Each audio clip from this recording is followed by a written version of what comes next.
सभी साथियों को रोजगार दो पे आप सभी का स्वागत है। आशा आप सभी अच्छे होंगे, अपनी तैयारी को बहुत अच्छे से कर रहे होंगे।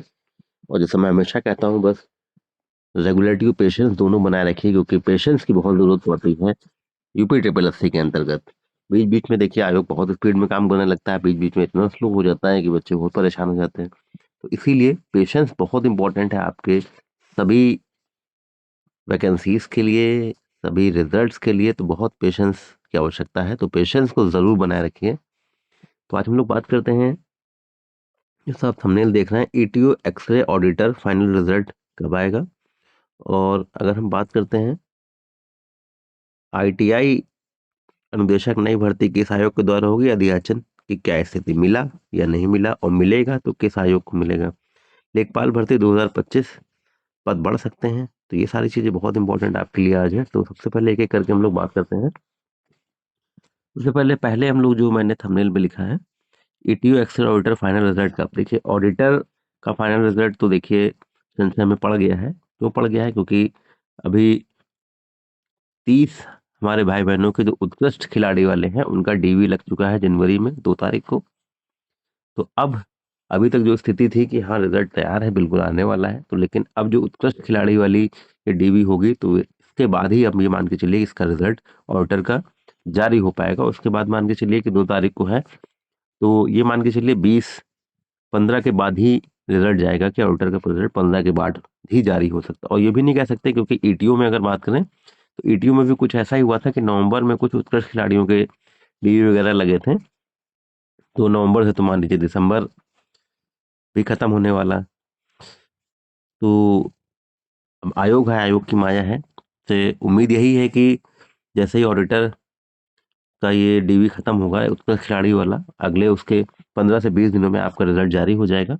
और उससे पहले ये तो क्लियर हो गया है कि ऑडिटर से पहले आपका ईटीओ का रिजल्ट आएगा। ठीक है, तो ऑडिटर से पहले आपका ईटीओ का रिजल्ट आएगा। और एक्सरे टेक्नीशियन पर तो अभी संशय बरकरार है, जैसे मैं लगातार उस पर बातें करता रहता हूँ आप सबसे। और भी कुछ अगर आपको कुछ डाउट हो, निश्चित रूप से कमेंट सेक्शन में जरूर कमेंट कर दिया करिए आप। आईटीआई निदेशक नई भर्ती किस आयोग के द्वारा होगी? तो देखिए आईटीआई निदेशक अभी 2015, 20, सॉरी 15, 16 और 22 जो आपकी भर्तियां, कुछ भर्तियां अभी वहां के भी लटकी हुई हैं, भर्ती पूरी नहीं हो पाई है।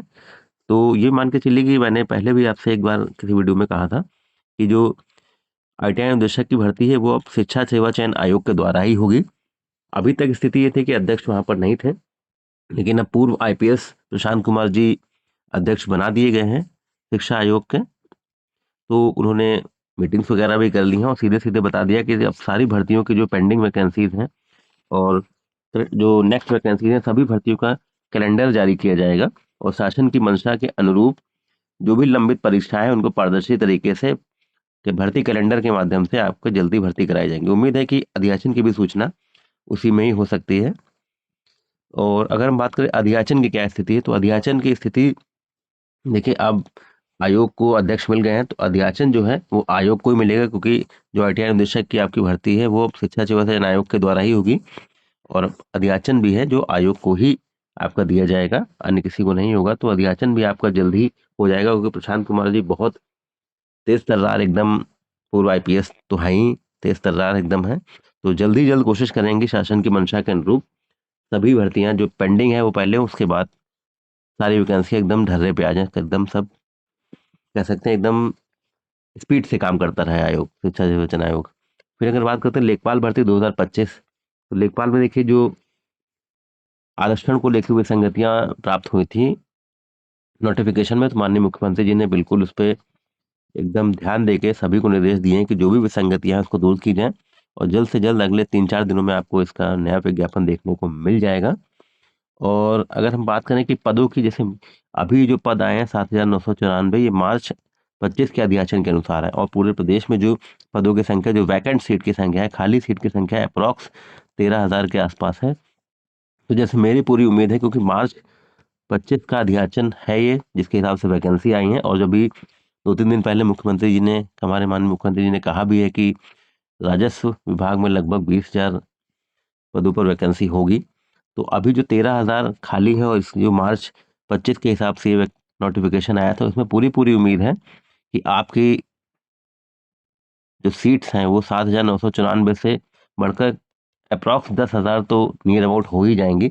और अगर 10,000 हो गई तो ये मान के चलिए कि जो लेखपाल में शॉर्टलिस्ट कैंडिडेट होंगे, ऑफिशियली तो 15 गुना होता है बुलाने के लिए, लेकिन ऐसा होता नहीं, 15 गुना से कभी कभी 25-30 भी होता है। और जैसे मेरी उम्मीद है कि इसमें आराम से 40 गुना जरूर से जरूर सभी साथियों को, हमारे भाई बहनों को शॉर्टलिस्ट किया जाएगा। तो अगर 10,000 वैकेंसी आ गई और 40,000 को बुला लिया गया तो 4 लाख हमारे भाई बहन शॉर्टलिस्ट होंगे। और जो कॉलिंग कट ऑफ होगी वो मान के चलिए, वो जिसके अगर 55 भी रहेंगे वो भी निश्चित रूप से आपको शॉर्टलिस्ट हो जाएगा। और वैसे तो कॉमन कट ऑफ की बात हो रही है कि कॉमन कट ऑफ ही रखी जाए। देखिए, इस पर निर्णय तो हमारे माननीय मुख्यमंत्री जी ही करेंगे कि कॉमन रखनी है कि क्या रखनी है। तो धैर्य बिल्कुल बनाए रखिए। मैंने जैसे शुरुआत में ही कहा कि पेशेंस बहुत जरूरी है पे ट्रिपल एस सी में, क्योंकि जो पेशेंस गड़बड़ाया आपका तो आप कहीं ना कहीं परेशान हो जाएंगे। तो पेशेंस को बनाए रखिए, परेशान नहीं होना है। क्योंकि देखिए, जब आपके हाथ में जब रिजल्ट आ जाता है, ठीक है, जब आपके हाथ में रिजल्ट आ जाता है तो आप जितने भी आपने पीछे संघर्ष किया होता है, वो संघर्ष सीधे सीधे सीधे एकदम दिमाग से वॉश आउट हो जाता है, एकदम खत्म हो जाता है कि अरे मैंने तो लग रहा किया ही नहीं था, रिजल्ट पास हो गया, मैं सब कुछ हो गया, बहुत अच्छी मैंने किया। लेकिन जो भी आपने पीछे पेशेंस रख के काम किए होते हैं वो बिल्कुल दिमाग से वॉश आउट हो जाता है जब फाइनल आपके पास रिजल्ट आ जाता है। ठीक है, तो बस इसीलिए मैंने कहा पेशेंस बनाए रखिए, परेशान मत होइएगा। और कोई भी क्वेरी हो तो निश्चित रूप से कमेंट सेक्शन में कमेंट कर दीजिए, आपको जरूर से जरूर आपको रिप्लाई दिया जाएगा। कहीं कोई इश्यू नहीं है, आप बस पेशेंस मैंने कहा बनाए रखिए। और जो हमारे होमगार्ड वाले साथी हैं उन सभी से निवेदन है, आप रेगुलरिटी अपने फिजिकल में और अपने पढ़ाई में दोनों बनाए रखिए। और आपके लिए, होमगार्ड वाले हमारे साथियों के लिए और लेखपाल वाले साथियों के लिए यूपीजी के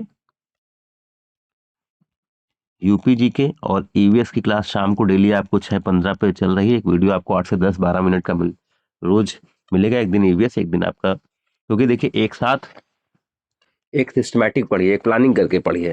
देखिए मैटर बहुत है, सिलेबस बहुत है, इसलिए आपको चयनित पढ़ना है। वो चयनित मैं आपको एकदम छन्नी लगा के दे रहा हूँ, आपको छन्नी वाला पढ़ना है। आपको ज्यादा ऊपर रहता नहीं पढ़ना है जो चाय में बहुत ज्यादा कुछ मिला दिया जाता है। तो वो जो मिला हुआ रहता है, ठीक है, तो मिला हुए से उसको फिल्टर करके जो बचेगा वो आपको दिया जा रहा है, तो बस आपको वही पढ़ना है। तो ईवीएस, देखिए होमगार्ड पूरी पूरी यूपी जी के जीएस है, तो उसमें यूपी जी के भी अच्छी खासी है आएगी। और लेखपाल में तो एग्जैक्टली सीधे सीधे दे दिया है कि 20 क्वेश्चन आपके यूपी जी के आने हैं। तो यूपी जी के ईवीएस सभी के लिए बहुत इंपॉर्टेंट है, हर एग्जाम्स के लिए। तो आप सीधे सीधे 6:15 पर शाम को डेली जो 8 से 10 से 12 मिनट की क्लास हो जाती है, कभी कभी 13-14 मिनट की भी हो जाती है, वहां से क्वेश्चन आप सीधे सीधे उठाइए, क्योंकि वो मैं आपको सिलेक्टेड दे रहा हूँ, चयनित क्वेश्चन दे रहा हूँ, क्योंकि पीछे भी आ भी चुके हैं और आगे कंटिन्यू आते भी रहेंगे। तो ऐसे अपडेट्स के लिए और ईवीएस और यूपी जीके के लिए शाम को जुड़ना मत भूलिए। जय हिंद, जय भारत।